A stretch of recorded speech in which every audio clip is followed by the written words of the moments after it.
Hello सांग मैंने आज मु जाऊँगी आम गाँ को बस स्टैंड रे अच्छे जयपुर बस स्टैंड तो वर्षा प्रबल होता टे मुंड टे पेन होता से कौन कली चाह टे पीदेली चाह पीकरी बस रे बस संध्या राति हो गला आसिक कोरापुट सुनाबेड़ा पहुँचे खाया पाखे रुकिला गाड़ी खाई सारे आप तो खाया भिडियोटा देखी पारे सका खाई सारा पर निद तापर पूजा पाखे देखिए ब्रिजटा पूजा पाखे बेड़ा हो काठ भी नथी पास कर भिडियो कर पारे आगे बस तो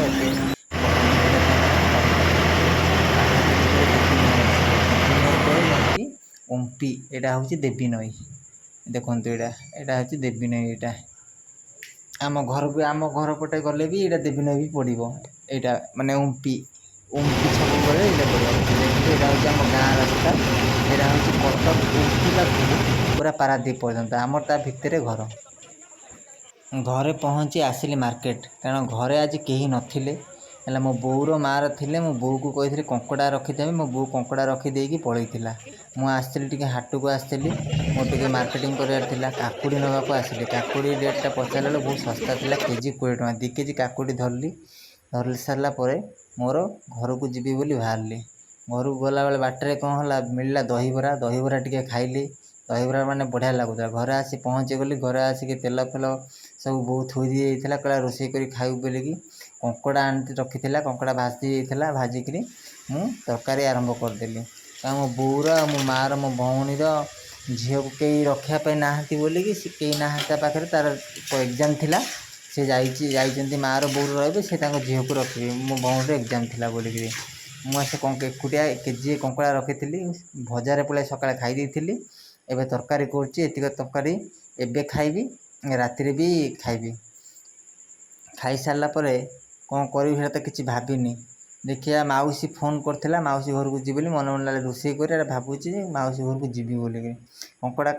कषाटा कि मस्त लगुला आमर पारादीप कंकड़ा मोर गोटे सान भाई बिकुला कही बुक कल ताठू नहीं आसे बोली देख फाइनाल मोर तरकारी भी सरीगला तरकारी सारापर एवं बस खाइबी देखो मुझे भात बाड़ी काकुड़ी सालाड कर आपन देखो आपन को ए माछ तक मोर सरीनी तरकारी देखो काकुड़ी आउ कंकड़ा तरकारी एवं खरार मैंने 4टा बेले शुई पड़ली बाहरली माउसी घर गाड़ी नहीं कि बाहरली देखो यहाँ हूँ आम गाँव रास्ता ये आम पिला बेले बहुत खेलु है ये देखो गोटे बर गछ अच्छे हनुमान मंदिर ये कल्याणी मंडप यहाँ एवं नुआ तैयारी होती गोटे हंसुआ आसो से हंसुआर आम छोट बेले बहुत गोटे माड़ खाइचु जिते माड़ खाइले भी आसी से गाधव आम आसिक हंसुआ पाखे देखो आगे गोटे नाल अच्छी से यही देखो ये नाल आम सब पानी पूरा फुल थाए सब वर्ष ए कमी जाइए पूरा सफा थी आम आसी आरी ऊपर डेऊ तौक केते सुधा माड़ खाई छोट बेले केते गाड़ी माड़ खाई देखो आम घर पाखे हूँ रेलवे स्टेशन मैंने रेलवे स्टेशन हूँ खंडायत स्टेशन बड़खंडायत बड़खंडायत स्टेशन यहाँ तापर देखो आम गाँव शिव मंदिर यहाँ तापर मु रास्तार चलनी मेन रोड को आसली NH5 आसी माउसी घर पाखे पहुँची गली एवं माउसी घर भीतर को जीवी बढ़िया जगार किंतु रास्ता साइड रे घर होती बढ़िया घर कर माउसी मत कही तो आसे ताकू सी ब्रह्मपुर चाकरी करथिला ट्रांसफर कर गाँ को नहीं मन बहुत दुख मत डाकिला कहला आसे टे मत भल लगुनि मुझे हौ मुझी 4टा बेले मुझे खाई पीकी शोकि उठी घर आसी पहुँचा मुझे देखी नी कुकुर रखिंट बोली ता ना भी मुझे जाने मिछे मुझे डाक मैंने अनुमान डाकिली सेरू सेरू सेरू कहला बेलू सी चुप है नहले जमा चुप होता भुकुला भुकईकी भुकिला गोटे हाथ में मुंडे टे हाथ मारदेला बेलू पूरा थमी जाइला देखो सी केमी हूँ मत देखिक नुआ लोक मत चिन्ह नहीं है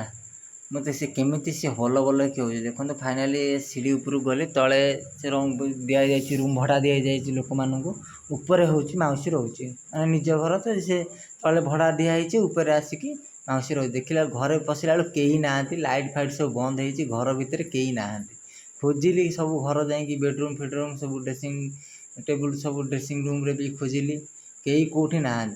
देखला फाइनाल देखला बेलू माउसी कौटी ना खोजिली माउसी माउसी चिल्लैली बोली माउसी माउसी चिल्लैली कहीं ना झील को भी डाकिली ଝିଅ ବି ନାହିଁ, କେହି ନାହାନ୍ତି। ତାପରେ ମୁଁ ଲାଇଟ୍ ଦେଲି ଘରର, ମୁଁ କହିଲି କୁଆଡ଼େ ଗଲେ ସବୁ ଦେଖିବା ବୋଲି। ମୁଁ କହିଲି କେଉଁଠି ମୋତେ ମୁଁ କହିଥିଲା ତ, ମୁଁ କହିଲି ଶୁଣିକି ଲୁଚିଥିବ କାଳେ, ନାଇଁ ଦେଖିଲା ବେଳକୁ ମାଉସୀ ଆସିଥିଲା ତ ଲୁଚି ନାହିଁ। ତାପରେ ମାଉସୀ ପରେ ଆସିଲା, ପରେ ଆସିକିରି ବଡ ତାପରେ ହେଇଗଲାଣି, କେତେ ବଡ ଦେଖେଇଲା, ହେଇଗଲାଣି? କହିଲା ଆସେ ଦେଖିବୁ ଆସେ। ତାପରେ ଦେଖନ୍ତୁ ମୁଁ ଆସିଲି ଘର ଭିତରକୁ, ଭିଡିଓ ଘର ଭିତରେ ଆସି ଦେଖଉଛି ମୋ ଘର ରୁମ୍ଟା ଦେଖିଲି କେମିତି ସବୁ। ହେଇଛି ସବୁ, କେମିତି ଟିଭି ଫିଭି ଲାଗି ପୁରା ସିଲିଂ ଫିଲିଂ ହେଇକି। ଇଏ ହେଉଛି ମୋ ମାଉସୀ ହେଲା, ସେ ଲାଇଟ୍ ଲଗେଇ ଦେଉଛି, ଦେଖ ଘରରେ କେମିତି, ମୁଁ କହିଲି ଲଗା ମୁଁ ଭିଡ଼ିଓ କରିବି ଘରର ବୋଲିକିରି, ସେ ଲାଇଟ୍ ଲଗେଇ ଦେଉଛି, କହୁଛି ଦେଖ ଲାଇଟ୍ ଲଗେଇକି କହୁଛି ମୁଁ ଏତେ ଟଙ୍କା ଘର କଲି, ମୋତେ ରହିବାକୁ ଏଠି ଭଲ ଲାଗୁନି, ମୁଁ ଟ୍ରାନ୍ସଫର୍ ହେଇକି ପୁଣି ପଳେଇ ବରଂ। ମୁଁ କହିଲି ନାଇଁ ତୁ ରହିଛୁ ଆଜି ଟ୍ରାନ୍ସଫର୍ କହୁଥିଲୁ କାହିଁ, ଏବେ କାନ୍ଦୁଛୁ କ'ଣ? ଏବେ ସବୁବେଳେ କାନ୍ଦୁଛି, ଖାଲି ଏକୁଟିଆ ହେଇଯାଉଛି ନା, ସେଠି ଟାଉନରେ ରହୁଥିଲା ବ୍ରହ୍ମପୁରରେ, ଆଉ ଏଠି ଏକୁଟିଆ ପୁରା ହେଇଯାଇଛି। ସେଇ ଯେଉଁ ତାଙ୍କର ମନ ଜମା ଭଲ ଲାଗୁନି। ସେଇ ଯେଉଁ ମୋତେ ଡାକିଲା, କହିଲା ଆସେ, ମୋତେ କହୁଥିଲା, କହିଲା ରାତିରେ ରହ, ଘରେ ତ କେହି ନାହାନ୍ତି, ତୁ ଏଇଠି ରହ ଆସିକିରି। ମୁଁ କହିଲି ନାଇଁ ମାଉସୀ ମୁଁ ଯିବି,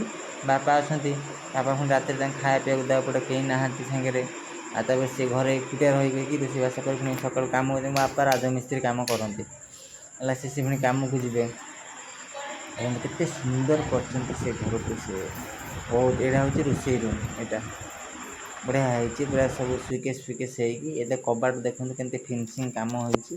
ବଢ଼ିଆ ହେଇଛି। ଇଏ ହେଉଛି କଣ୍ଢେଇ ନନା,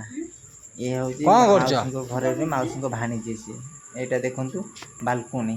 ଏଇଟା ହେଉଛି NH-55 ଯେଉଁ ରାସ୍ତା, ସେ ରାସ୍ତାଟା ଯାଇଛି। ଦେଖନ୍ତୁ ଏଇଟା ହେଉଛି ବାଲକୋନିରେ ଠିଆ ହେଇକି ଭିଡ଼ିଓଟା କରୁଛି। ଏଇଟା ହେଉଛି ବାଲକୋନି, ଦେଖନ୍ତୁ କଦଳୀ ଗଛ, ସବୁ ପନିପରିବା ସବୁ ଲଗା ହେଇଛି। ସେଇଟା ପଛରେ ପୋଖରୀ, ମାଛ ବି ଛଡ଼ା ହେଇଛି, ମାଛ ବି ଜବର ଅଛନ୍ତି। ଏଇଟା ହେଉଛି ମୋ ଭଉଣୀ ରୁମ୍, ଦେଖନ୍ତୁ ଫଟୋଟା ବଢ଼ିଆ ସୁନ୍ଦର ହେଇଛି, ପୁରା କଲର୍ ହେଇଛି, ଉପରେ ସିଲିଂ ଫିଲିଂ ହେଇଛି। ଏଇଟା ଲାଷ୍ଟ ଠାକୁରଙ୍କ ଘର। ଯଦି ଭିଡ଼ିଓଟା ଆପଣଙ୍କୁ ଭଲ ଲାଗୁଥିବେ ପ୍ଲିଜ୍ ଟିକେ ଲାଇକ୍ କରିଦେବେ, ସେୟାର କରିଦେବେ।